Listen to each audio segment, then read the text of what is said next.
Selamat berjumpa kembali. Pada kesempatan ini saya akan menyampaikan hasil penelitian yang berkaitan dengan produktivitas, yaitu dengan judul analisis tingkat produktivitas kerja karyawan berdasarkan faktor tingkat pendidikan, pelatihan kerja, tingkat keterampilan kerja, dan disiplin kerja pada PT HJA. Nah, sebelum melanjutkan penyampaian ini, jangan lupa tekan tombol subscribe dan like agar para subscriber dapat mendapatkan video yang terbaru nantinya. Saya lanjutkan penyampaian ini. Penelitian ini berdasarkan pada latar belakangnya adalah pada dasarnya adalah sumber daya manusia memiliki peranan yang penting, yang begitu juga pada aset perusahaan. Untuk menciptakan sumber daya manusia yang produktif, maka diperlukan usaha pengembangan dan pembinaan yang tepat terhadap sumber daya manusia tersebut.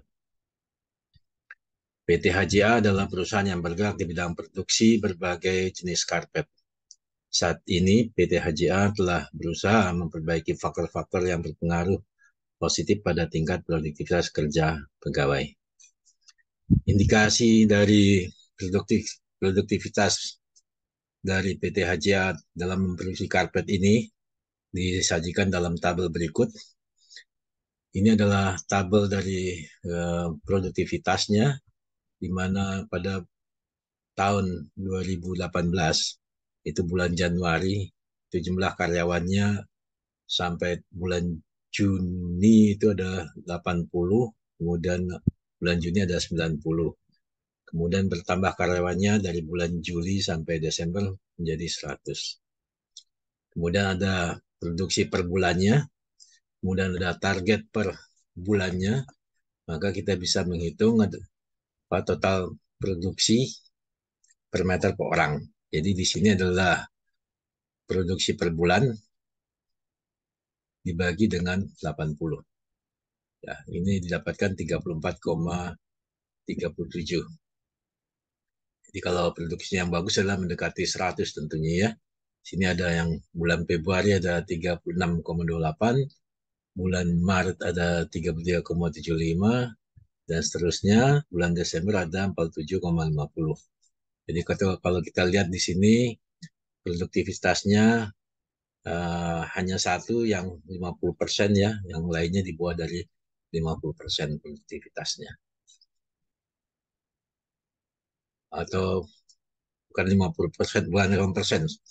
Saya ulangi lagi, produktivitasnya dalam produktivitas per orang dalam meter adalah 50 meter. Jadi masih sangat rendah sekali produktivitasnya.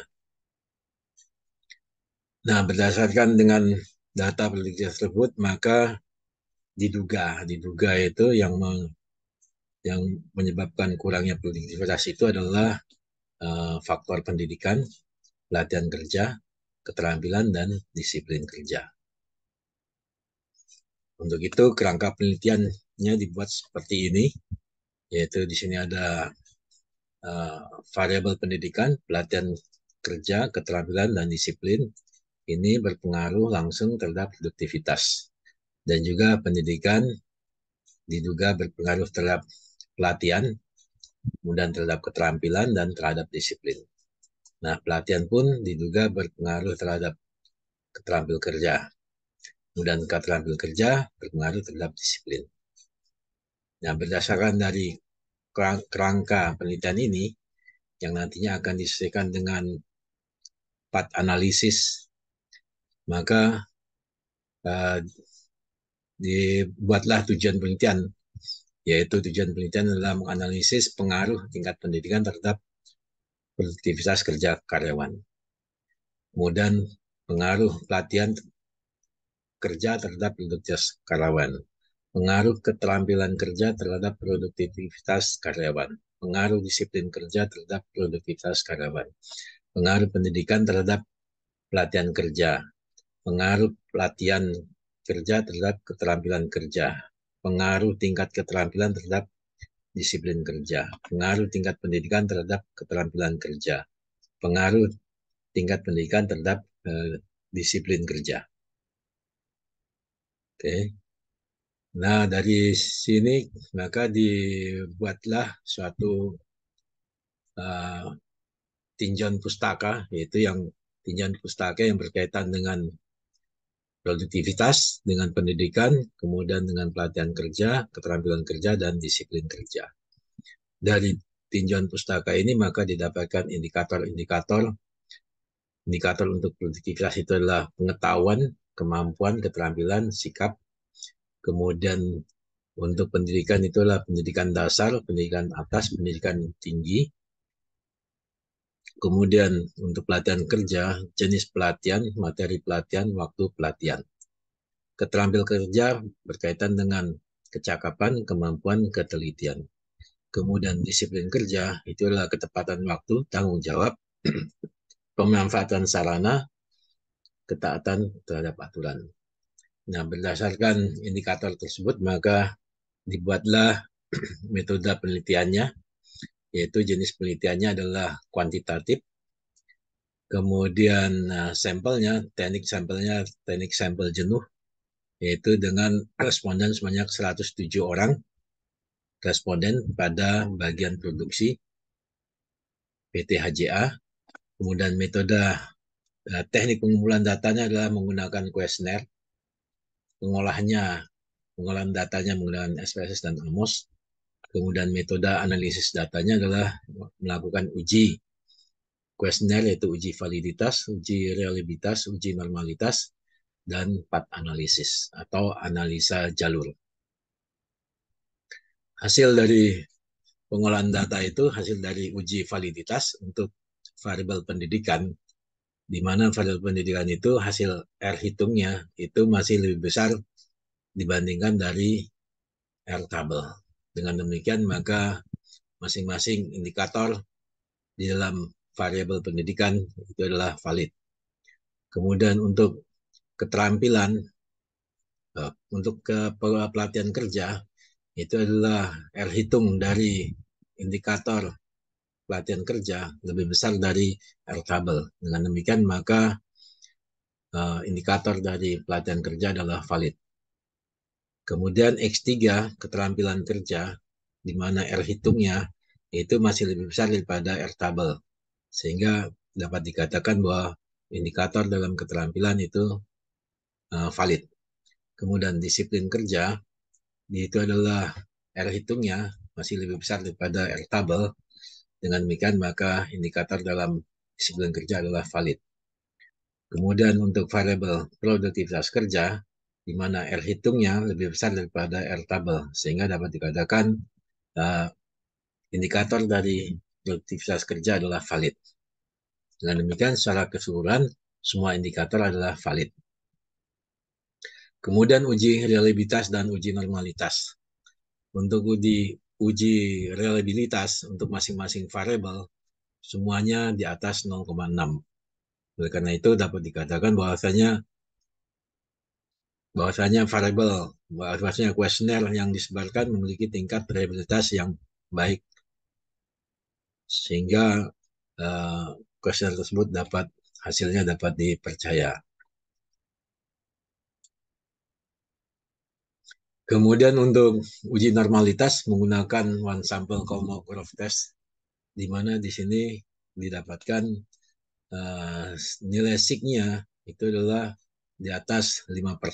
Dengan demikian maka data yang digunakan itu adalah bersifat normal atau memenuhi distribusi normal. Hasil hitungan dari path analisis dapat dilihat pada tabel berikut, ya, di mana di sini variabel pendidikan terhadap pelatihan kerja ini koefisiennya adalah 0,6, ya, pada signifikan 0,5. Nah, ini berarti adalah sifat hubungannya langsung, karena dia 0,5 maka dia lebih besar daripada 5%, sehingga ini tidak signifikan, ya. Pengaruhnya tidak signifikan jadi pelatihan kerja terhadap pendidikan terhadap pelatihan kerja. Kemudian pelatihan kerja terhadap keterampilan. Di sini adalah nilai signya adalah 0,5 lebih besar daripada 0,05, sehingga dapat dikatakan dia tidak berpengaruh secara signifikan. Kemudian pendidikan terhadap keterampilan, sini nilai SIG-nya adalah 0,3, lebih besar pada 0,05, sehingga pengaruh pendidikan terhadap keterampilan itu adalah tidak signifikan. Kemudian keterampilan terhadap disiplin kerja, sini nilai SIG-nya lebih besar dari 5% atau 0,05, sehingga dapat dikatakan keterampilan tidak berpengaruh secara signifikan terhadap disiplin kerja. Kemudian pendidikan terhadap disiplin kerja, di sini adalah nilai SIG-nya adalah 0,001. Berarti dia adalah signifikan ya, karena dia lebih kecil dari 5%. Maka pendidikan berpengaruh terhadap disiplin kerja. Kemudian pendidikan terhadap produktivitas. Di sini nilai SIG-nya adalah 0,000, lebih kecil dari 5%. Maka dapat dikatakan pendidikan berpengaruh signifikan terhadap produktivitas. Kemudian pelatihan kerja terhadap produktivitas itu nilai SIG-nya 0,7, lebih besar daripada 0,05. Sehingga dapat dikatakan bahwasanya pelatihan kerja tidak signifikan mempengaruhi produktivitas. Kemudian keterampilan kerja terhadap produktivitas itu juga tidak signifikan karena nilai SIG-nya lebih besar daripada 0,05. Dan disiplin kerja terhadap produktivitas nilai SIG-nya adalah 0,000, lebih kecil daripada 0,05, sehingga dapat dikatakan dia disiplin kerja berpengaruh signifikan terhadap produktivitas. Nah, dari sembilan hubungan ini, yang berpengaruh signifikan itu hanya 3, yaitu pendidikan terhadap disiplin kerja, kemudian pendidikan terhadap produktivitas, kemudian disiplin kerja terhadap produktivitas ya. Sehingga hasil yang terakhirnya adalah di sini hasilnya sama ya dengan yang sudah dijelaskan. Hasil akhirnya adalah seperti ini. Jadi pendidikan berpengaruh terhadap produktivitas, pendidikan berpengaruh terhadap disiplin kerja, kemudian disiplin kerja terhadap produktivitas. Jadi pendidikan terhadap produktivitas berpengaruh secara langsung, yaitu dengan nilai koefisiennya. Tadi nilai koefisiennya di sini adalah pendidikan pendidikan terhadap disiplin kerja, pendidikan terhadap produktivitas. Di sini adalah pendidikan terhadap produktivitas ya. Kita lihat pendidikan terhadap produktivitas. Di sini adalah koefisiennya adalah 0,25 ya, 0,25. Kemudian pendidikan terhadap disiplin kerja, pendidikan terhadap disiplin kerja ini adalah 0,3. Kemudian disiplin kerja terhadap produktivitas adalah 0,5. Jadi dari pendidikan ke produktivitas itu adalah 0,25. Kemudian pendidikan terhadap disiplin kerja itu adalah 0,3, sini 0,3, kemudian disiplin kepada produktivitas 0,5. Jadi pengaruh tidak langsungnya itulah penjumlahan, sehingga yang lebih kuat itu adalah jalur analisisnya adalah pendidikan terhadap disiplin, kemudian disiplin terhadap produktivitas. Sehingga untuk bisa meningkatkan produktivitas dalam perusahaan itu maka diperlukan pendidikan, karena pendidikan itu juga bisa meningkatkan disiplin kerja, dan disiplin kerja juga harus ditingkatkan sehingga akan meningkatkan produktivitas ya. Jadi yang lebih pengaruh adalah pendidikan terhadap produktivitas melalui disiplin kerja, sedangkan pendidikan terhadap pengaruh langsungnya lebih kecil ya. Jadi yang pengaruhnya lebih besar adalah pengaruh yang tidak langsung, yaitu pendidikan terhadap produktivitas melalui disiplin kerja. Kesimpulannya jadi ada dari 9 hubungan itu hanya 3 hubungan yang berpengaruh secara signifikan, yaitu pendidikan memiliki hubungan yang positif dengan disiplin kerja. Kemudian pendidikan memiliki hubungan yang positif dengan produktivitas, kemudian disiplin kerja berpengaruh dan mempunyai hubungan yang positif terhadap produktivitas kerja. Demikian hasil dari penelitian tersebut. Semoga hasil ini dapat bermanfaat.